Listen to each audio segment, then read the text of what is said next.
Hello students, तो डीलेट first semester का result जो है वो आज जारी हुआ है और इसमें लगभग 37% बच्चे ही हैं जो पास हुए हैं और लगभग 63% जो है वो फेल हो चुके हैं बुरी तरह से।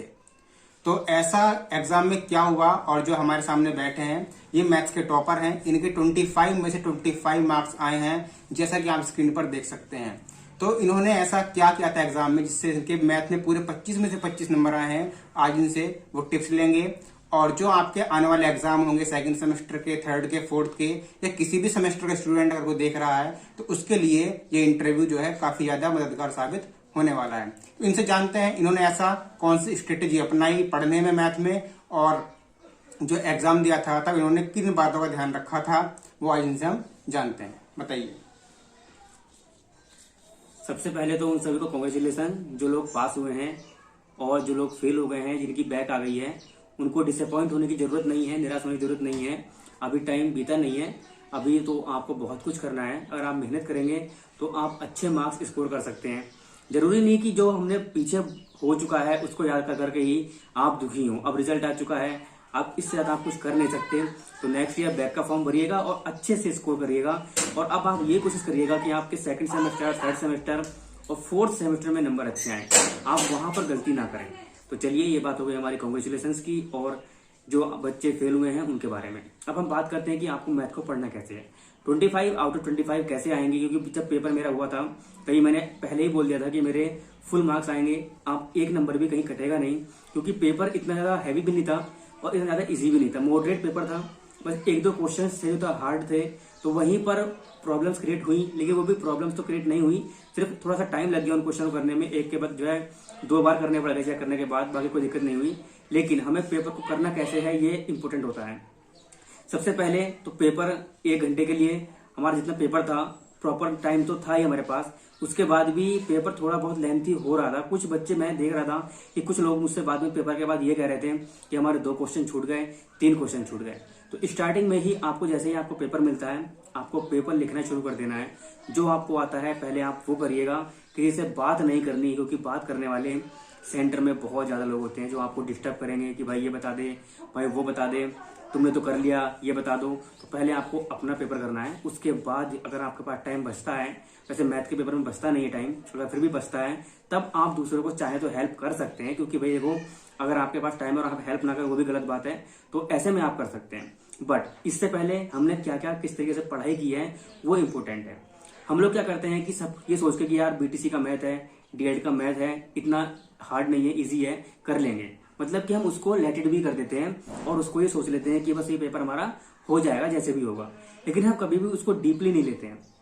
25 मार्क्स का पेपर है, उसमें भी हम ये सोचते हैं कि ये हम एकदम कर लेंगे, आधे घंटे में कर लेंगे, कभी उसे पढ़ने की कोशिश नहीं करते। सिर्फ एग्जाम से 1 दिन पहले हम लोग नोटबुक्स उठाते हैं, राजन सीरीज उठाते हैं। नोट्स तो मतलब मुझे लगता नहीं कि 90% लोग बनाते भी होंगे, केवल 10% स्टूडेंट ऐसे होंगे जो नोट्स से पढ़ाई करते होंगे। सिर्फ राजन सीरीज उठा ली, उसको पढ़ लिया और उससे पेपर दे दिया। भाई देखिए, आप राजन सीरीज से सिर्फ पास हो सकते हैं, और मैथ्स में मैं गारंटी नहीं ले सकता पास होने की, क्योंकि मैथ्स में आपको पढ़ना पड़ेगा, समझना पड़ेगा। वहां रटा नहीं जाता है, याद नहीं किया जाता है। जब तक चीजें आपके माइंड में नहीं घुसेंगी तब तक आप मैथ्स में अच्छा स्कोर नहीं कर सकते। और चीजों को माइंड में डालने के लिए हमें कम से कम 2 महीने पहले से प्रैक्टिस करनी होगी, और राजन सीरीज से नहीं, स्पेशली बुक से। तो मैं यही कहूंगा, अगर आप कोई बुक नहीं खरीद रहे हैं तो मैथ्स की बुक आप जरूर खरीद लें। और फिर भी अगर आप मैथ्स की बुक नहीं खरीदना चाहते हैं, ऑनलाइन स्टडी कर रहे हैं, तो रोहित भाई का चैनल है डेट स्टडी सेंटर। मैं खुद का अपना एक चैनल है, मैंने भी शुरू किया है, ज्यादा सब्सक्राइबर्स नहीं है, बस अभी लगभग 1 महीना हुआ है शुरू किए हुए। इसका नाम है मिशन सरकारी टीचर। तो वहां पर मैंने प्लान किया है कि मैं मैथ्स तो आपको स्पेशली कराऊंगा ही, और लगभग फर्स्ट यूनिट हमारी सेकंड सेमेस्टर की मैथ्स की फर्स्ट यूनिट कंप्लीट हो चुकी है। सेकंड यूनिट हम स्टार्ट करने वाले हैं जल्दी ही। तो आप लोग भी जाकर के वहां वॉच कर सकते हैं वीडियोस को, रोहित भाई के चैनल पर जाकर के देख सकते हैं। सारे सब्जेक्ट्स की वीडियोस आपको रेगुलरली मिल रही है, डेली 3-3 वीडियोस भी डालते हैं कभी कभी ये। तो बहुत मेहनत कर रहे हैं। तो हम जब इतनी मेहनत कर रहे हैं आपके साथ में, तो आपको बुक्स लेने की जरूरत भी नहीं है, आप यहाँ से भी पढ़ सकते हैं। पर डिपेंड आपको राजन सीरीज पे नहीं होना है, आपको बुक से स्टडी करनी ही पड़ेगी। क्योंकि बुक से पढ़ने के बाद में आपको टेट में, सुपर टेट में, सी टेट में वहां पर हेल्प मिलने वाली है। और जो सब्जेक्ट हमारे थ्योरेटिकल हैं उनको आपको ऐसा नहीं कि आप 1 दिन में कर लेंगे। जैसे कि हमारे शिक्षण अधिगम के सिद्धांत हैं, बहुत लोगों से मेरी बातें हुई हैं, तो लगभग 80% लोग कह रहे हैं कि हमारी बैक आई है इसके अंदर। अब शिक्षण अधिगम के सिद्धांत इतना हार्ड सब्जेक्ट नहीं है। अगर आप उसे 3-4 दिन पहले से ही पढ़ लोगे ना और डीपली पढ़ लोगे, बिना टाइम वेस्ट किए, कंसंट्रेशन लेकर के, अपने मोबाइल को साइड में रख के, तो आप अच्छी तैयारी कर सकते हो। स्पेशली बुक से ही मैंने लगभग सारी तैयारी बुक से की है। और यकीन मानिएगा, मैंने केवल 2 दिन पहले से तैयारी की है। मैं ऑलरेडी जॉब भी करता हूँ, एक स्कूल में टीचिंग भी कर रहा हूँ, तो मैंने सिर्फ 2 दिन पहले ही बुक उठाई थी और सारे पेपर की तैयारी मैंने 2 दिन पहले ही की है। और अगर मैं पहले से पढ़ता तो मैं भी शायद मेरी जो परसेंटेज है वो 90+ जाती, बट फिलहाल अभी 87 है। तो जो परसेंटेज रही है मेरी, बाकी सब ये 2 दिन की तैयारी से ही है। लेकिन आप लोग ऐसा मत करिए कि आप 2 दिन पहले ही पढ़ें, आपको पहले से पढ़ना है। अब हमें अकल आ चुकी है, तो अब मैं अभी से पढ़ाई स्टार्ट कर दी है मैंने।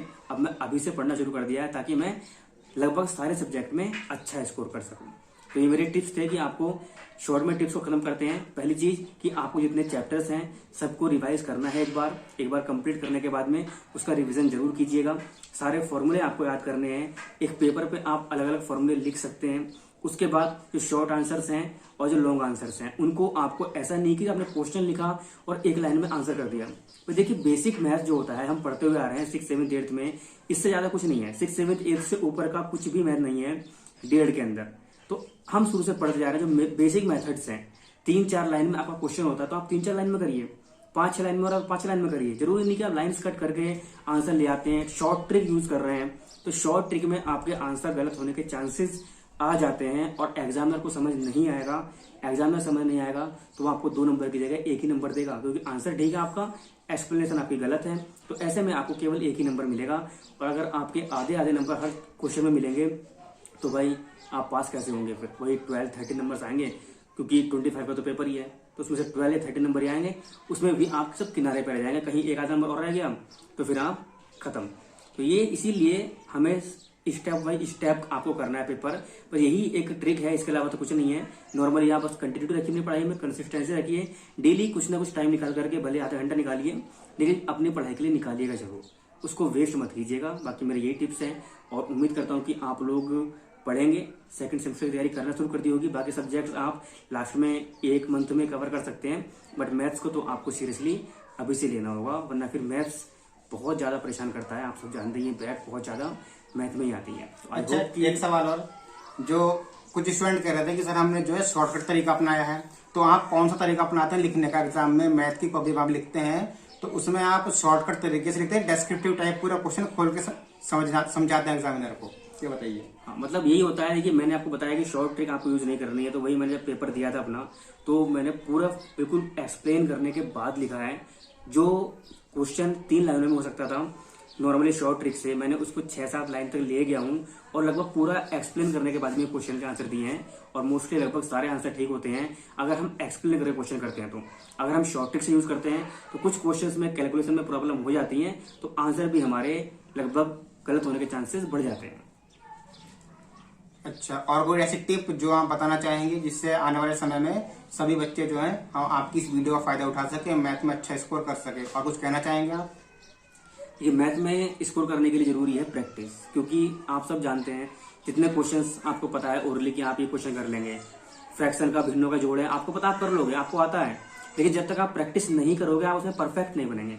परफेक्ट बनने के लिए आपको प्रैक्टिस की जरूरत है। तो डेली आपको लगभग आधा घंटा निकालना ही है अपने लिए। मैं कम से कम बता रहा हूँ, ज्यादा से ज्यादा आपको अगर 2 घंटे निकालने पढ़ने के लिए, तो फिर आप तो 90+ स्कोर कर देंगे। चाहे आपका माइंड किसी भी टाइप का है, आपके नंबर बहुत अच्छे आएंगे अगर आप 2 घंटे निकाल लेते हैं। तो फिर भी आपका बिजी शेड्यूल में जानता हूँ कि सब लोग, कोई जॉब करता होगा, कोई कुछ करता होगा, क्योंकि इस टाइम पे आकर के सब लोग कुछ ना कुछ करते ही हैं, ये सब आप भी जानते हैं। तो सिर्फ स्कूल वगैरह, कॉलेज वगैरह कोई नहीं जाता है, सब घर पर ही स्टडी करते हैं। तो आपको कम से कम एटलीस्ट 1 आवर निकालना पड़ेगा, जिसमें से आधा घंटा आप सिर्फ मैथ को दीजिए और आधे घंटे में आप बाकी सब्जेक्ट्स को डिवाइड कर लीजिएगा।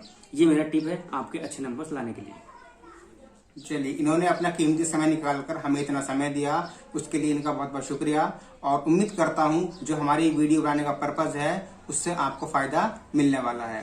तो इनका बहुत बहुत धन्यवाद। मिलते हैं नेक्स्ट वीडियो में। Thank you. जय हिंद। Thank you very much.